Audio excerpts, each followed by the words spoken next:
میرا دکھ یہ ہے، آپ کا دکھ یہ ہے کہ ہم نے اس امت کو زوال میں دیکھا، ہم نے کشمیر میں ذبح ہوتی مائیں بہنیں اور بیٹے دیکھے، روہنگیا کے اندر مسلمانوں کی نسل کشی ہوتے دیکھی، ہم نے فلسطین کے اندر لہو بہتا ہوا دیکھا، درد ہی درد پھیل گیا۔ آج ان یتیموں کے سر پہ کوئی ہاتھ رکھنے والا نہیں ہے۔ 3 مارچ 1924 کو ہم یتیم ہو گئے تھے، سلطنت عثمانیہ ٹوٹ گئی تھی، ورنہ شرق سے لے کر غرب تک، شمال سے لے کر جنوب تک مسلمانوں کا تسلط، اور لوگ ڈرتے تھے کہ خلیفہ نے اعلان جہاد کر دیا تو پھر تمہیں پوری دنیا میں چھپنے کی جگہ نہیں ملے گی۔ یتیم جانتے تھے ہمارے سر پہ کوئی کھڑا ہے، بیوائیں اپنے آپ کو بے آسرا نہیں سمجھتی تھی، بوڑھے سمجھتے تھے کہ ہمارا آسرا یہ لاٹھی ہی نہیں، اس دنیا میں بیٹھا ہوا خلیفہ بھی ہے۔ لیکن پھر دنیا کے 3 بر اعظموں پہ پھیلی ہوئی سلطنت صرف دنیا کے 3% حصے پہ سمٹ گئی، اور آج 56-57 اسلامی ملکوں کے اندر ہم تقسیم ہیں، اور اس تقسیم کا نتیجہ ہماری ہوا اکھڑ گئی۔ خلافت کی مرکزیت ہمارے پاس موجود نہ رہی۔ خلافت سے تصور لے کے یورپ نے اپنی صف بندی کی، اور یہ کتنے ملک جڑ کر کے ایک یونین بناتے ہیں اور ہماری وحدت کے ٹکڑے ٹکڑے کر دیتے ہیں۔ دیکھ مسجد میں شکست رشتہ تسبیح شیخ، اور بت کدے میں برہمن کی پختہ زناری بھی دیکھ، کافروں کی مسلم آئینی کا بھی نظارہ کر، اور مسلموں کی مسلم آزاری بھی دیکھ، چاک کر دی ترک نادان خلافت کی کعبہ، سادگی مسلم کی دیکھ، اوروں کی عیاری بھی دیکھ۔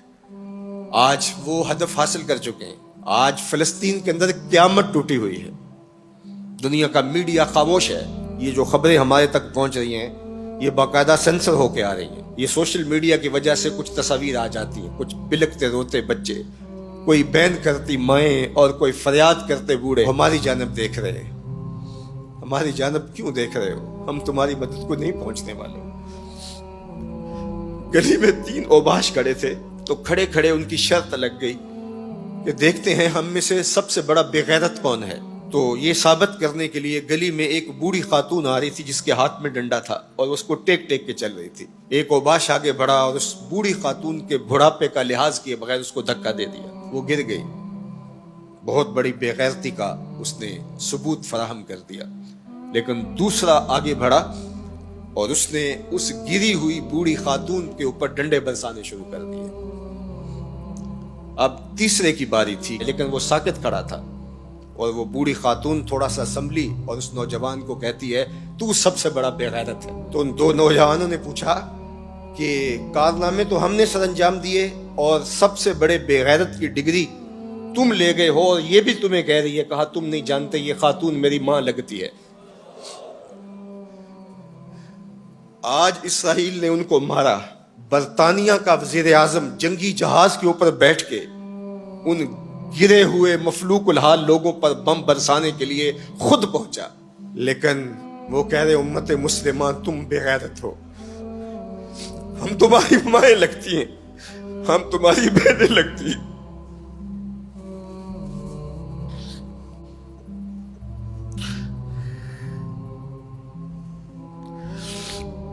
ہم تمہاری بیٹیاں لگتی ہیں۔ ایک یہودی ایک پردہ دار خاتون کے اوپر شراب پھینکتا ہے اور باقی آوازیں کستے ہیں، لیکن وہ دیکھ رہی ہے ایڑیاں اٹھا اٹھا کے امت مسلمہ کی طرف۔ تمہاری مدد کو میری بہنوں کوئی پہنچنے والا نہیں ہے۔ یہ 56-57 اسلامی ملکوں کی فوجیں کرتب دکھانے کے لیے ہیں۔ ہمارے میزائل سسٹم، ہمارے اسلحہ جات، ہمارے ٹینک، ہماری توپیں، ہمارا ایٹم بم تمہارے کام نہیں آئے گا، تمہیں مرنا پڑے گا، سسک سسک کے مرنا پڑے گا۔ یہ امت تمہاری مدد نہیں پہنچے گی، 40 ملکوں کی مشترکہ فوج بھی تمہاری مدد کو نہیں پہنچے گی، حرم سے بھی کوئی آواز نہیں اٹھے گی، نہ عجم سے کوئی آواز اٹھے گی۔ آج امت مسلمہ ایک تن مردہ ہے، OIC مردہ گھوڑے کی طرح ہے۔ بیت المقدس کے ایک کونے کو آگ لگی تھی تو یہ OIC بنی تھی، اور آج پورے فلسطین کو آگ نے اپنی لپیٹ میں لے لیا ہے۔ وہاں یتیم ہی یتیم فریادیں کر رہے ہیں، وہاں بیواؤں کی سسکیاں ہیں۔ ہم اس حالت کو کیوں پہنچے؟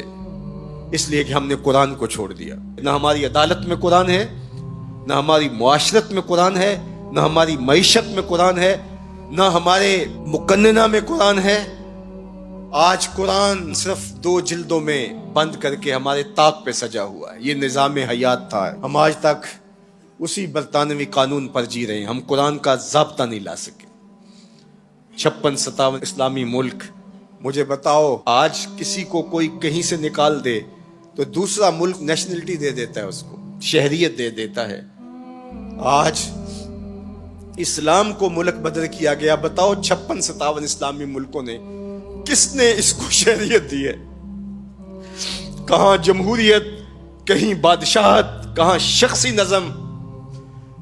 56-57 اسلامی ملکوں میں اسلام گھومتا رہا. میں غریب الدیار ہوں, مجھے شہریت چاہیے, لیکن کسی نے اسلام کو قبول نہیں کیا. در عجم گردیدہ ہم در عرب, مصطفیٰ نایاب ارزاں بو لہب. اقبال کہتے ہیں میں عجم میں بھی گھوما ہوں, میں عرب میں بھی گھوما ہوں, مجھے ابو لہب بھی ملا ہے, مجھے حضور کا نظام کہیں نہیں ملا. اج دین نبی دا وانگ یتیماں تے گھر کر تکے کھاوے. اے فلسطین کے یتیموں, تم اکیلے یتیم نہیں ہو. اس وقت اسلام بھی غریب الدیار ہے, اس کا کوئی وطن نہیں ہے. آج اسلام اپنے نظام کے ساتھ کہیں موجود نہیں ہے, اور یہ پستی اور یہ زبوحالی, یہ ذلت, یہ نکبت, یہ رسوائی ہمارا مقدر کیوں نہ ہو. قرآن سے دوری کے نتیجے میں رسوا ہو گئے. ہمارے دردوں کا مداوا قرآن ہی ہے, ہمارے دکھوں کا علاج قرآن ہی ہے. گر تو می خواہی مسلمان زیستن, نیست ممکن جز بقرآن زیستن. اقبال نے کہا اگر تو مسلمان بن کے جینا چاہتا ہے تو قرآن کے بغیر نہیں جی سکتا. اور پھر آگے چل کے کہا فاش می گوئم آن کے در دل مزمرست, این کتاب نیست چیزیں دیگرست. کہا جو میرے سینے میں پوشیدہ ہے میں کھل کے نہ کہہ دوں, یہ کتاب نہیں کوئی اور ہی شے ہے. یہ زندگی بانٹ دیتی ہے, یہ اٹھا دیتی ہے گری ہوئی قوموں کو. اللہ اکبر. تو ہم نے اس قرآن سے جڑنا ہے.